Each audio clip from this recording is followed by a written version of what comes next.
Arizona Democratic Senator Ruben Gallego joins me now. Senator Gallego, thanks so much for your time. I want to get to the crux of this immigration argument between Democrats in the Congress and the White House and Republicans. They say the changes that Democrats want would reinstate Medicaid dollars for those in the country illegally.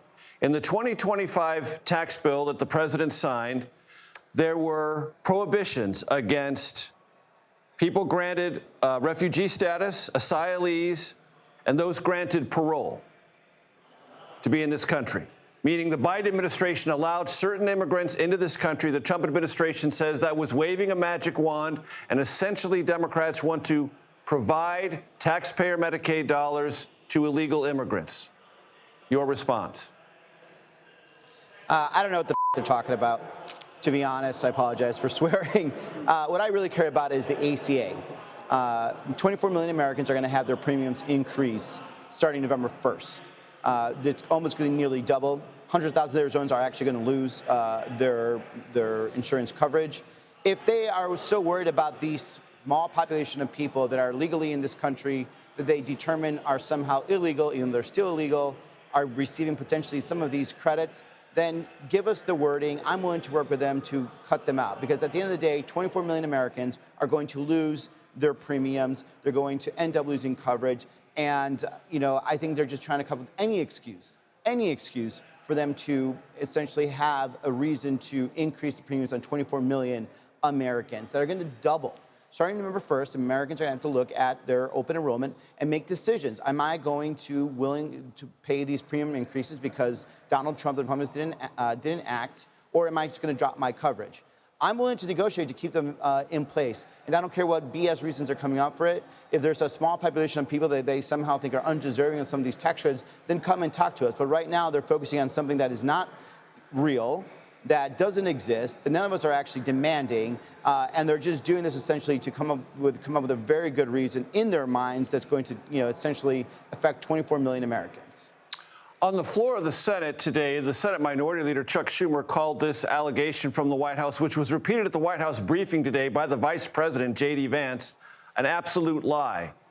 If I heard you correctly, Senator Gallego, you said there might be some who qualify in this categorization from the White House, so it's not a full-blown lie from your perspective? Listen, I don't care. These are games everyone's playing.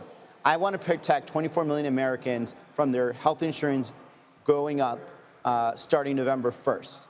If this administration has some specific weirdo language that they have, that they're trying to exclude some population that they think is undeserving, then they should actually come up with the language to not just throw specious accusations out there. Just get it done. Nobody cares enough about, these small little weirdo worlds that these guys live in. Just be honest.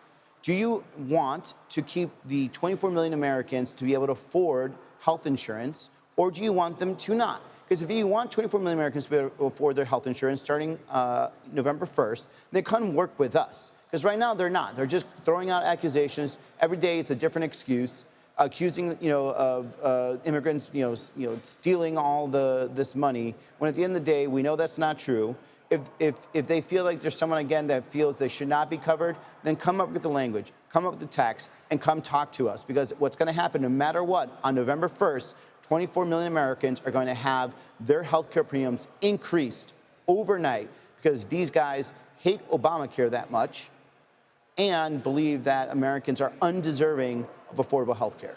Senator Gallego, carefully observant Capitol Hill reporters watched on the Senate floor during the votes today several groups of Republicans and Democrats having side conversations among themselves. I don't know if you were party to them, but there is some sense that there is some dialogue going on about resolving this within the next couple of 3 days. Do you think that's probable?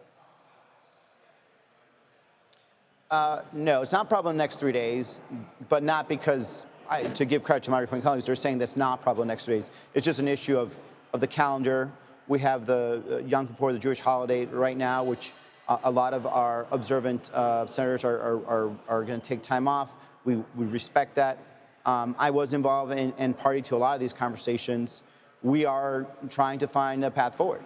To be honest, we are trying to find a path forward that allows us to have an open discussion about again, protecting the 24 million Americans that are going to have their premiums increased November 1st, to make sure and ensure that the Republicans will take care of them and not essentially do an end around and not actually give them the protection that we're asking.